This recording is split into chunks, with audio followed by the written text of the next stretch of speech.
Welcome back to Royal Chronicles, where we bring you the most compelling stories from behind the palace walls. If you're fascinated by the intrigue, drama, and calculated moves within the British royal family, you're in exactly the right place. Before we dive into today's explosive story, make sure you hit that subscribe button and ring the notification bell so you never miss an update. Trust me, with what's happening in the royal household right now, you'll want to stay in the loop. Now, what if I told you that King Charles just made a chess move so brilliant, so calculated, that it could permanently change the dynamics of the royal family? And what if the piece he's moving is his own brother? Today, we're uncovering the real story behind Prince Andrew's sudden relocation to Sandringham, and why this isn't just about a change of address. This is about containment, control, and a king who's finally had enough. Stay with me, because by the end of this video, you'll understand exactly why this move is being called Charles's masterstroke. Let's set the scene. For years, Prince Andrew has been living at Royal Lodge, a sprawling 30-room mansion in Windsor Great Park. It's grand, it's prestigious, and it's been his home since 2003.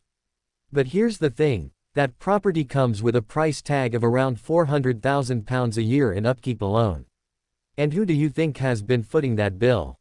Not Andrew. King Charles has been quietly funding his brother's lavish lifestyle while Andrew has become increasingly toxic to the royal brand. The Jeffrey Epstein scandal, the disastrous BBC interview, the strict military titles and royal patronages, Andrew has gone from Randy Andy to the family's biggest liability in record time. But Charles has a problem. He can't simply evict his brother without looking cruel or vindictive. The optics would be terrible. The British public might tolerate a lot, but a king throwing his own brother out onto the street? That's a headline nightmare waiting to happen. So instead, Charles has done something far more sophisticated.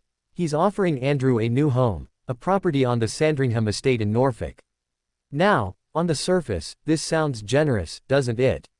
A lovely country house, still within the royal portfolio, still comfortable. But look closer, and you'll see this is anything but a gift. Sandringham is isolated. It's rural. It's far from London, far from the media circus, and far from any opportunity for Andrew to embarrass the family again. This isn't just a relocation, this is strategic exile, dressed up as family generosity. Think about it. At Royal Lodge, Andrew is just a stone's throw from Windsor Castle. He's visible. He's accessible. He can still create problems, still attract unwanted attention, still give interviews or make public appearances that make the palace PR team break out in cold sweats. But at Sandringham, he's contained, out of sight, out of mind, and most importantly, out of trouble. Royal expert Richard Fitzwilliams put it perfectly when he said this move allows Charles to maintain the appearance of familial support while effectively neutralizing Andrew as a public relations threat. It's compassionate enough to avoid backlash, but firm enough to send a clear message: the old royal free-for-all is over. This is Charles's monarchy now, and if you're a liability, you're being managed. Now, you might be wondering, why now? Why is Charles making this move at this particular moment? The answer is simple: because he finally can. When Queen Elizabeth was alive, Andrew was protected. Despite everything, despite the scandals and the shame, she shielded him. She funded him. She allowed him to keep Royal Lodge.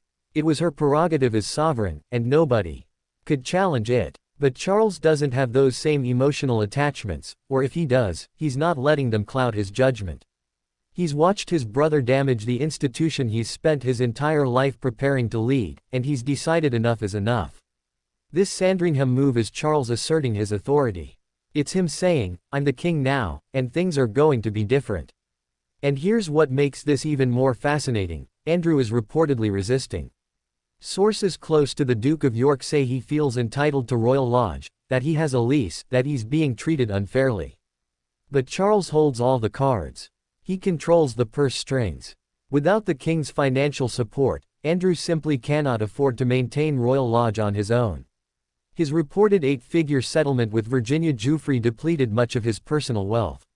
He has no official income. He's dependent on Charles, whether he likes it or not.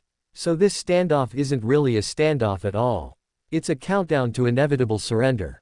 What makes this move so brilliant is that Charles gets everything he wants while taking none of the blame.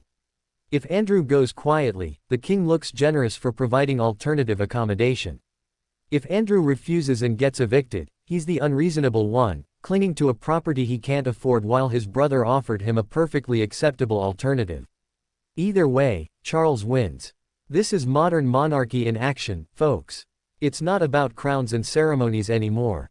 It's about brand management, damage control, and strategic decision-making that would make any corporate CEO proud. Charles is protecting the institution, streamlining the family, and cutting loose the dead weight, all while maintaining the veneer of brotherly love and family unity. So what does this mean for the future of the royal family? It means we're entering a new era. An era where sentiment takes a back seat to strategy. Where the monarchy operates more like a business than a family. And where King Charles is proving he's not the soft touch some people expected. Andrew's Sandringham move is just the beginning. Watch this space, because if Charles is willing to contain his own brother, imagine what he'll do with other problematic royals who step out of line. The message is clear: fall in line, or fade away. What do you think? Is Charles right to move Andrew out of Royal Lodge? Or is this too harsh a punishment for a brother who's already fallen from grace? Drop your thoughts in the comments below. I read every single one. And if you enjoyed this deep dive into royal strategy, don't forget to smash that like button, subscribe to Royal Chronicles, and share this video with anyone who loves royal drama as much as we do. Until next time, keep watching the throne.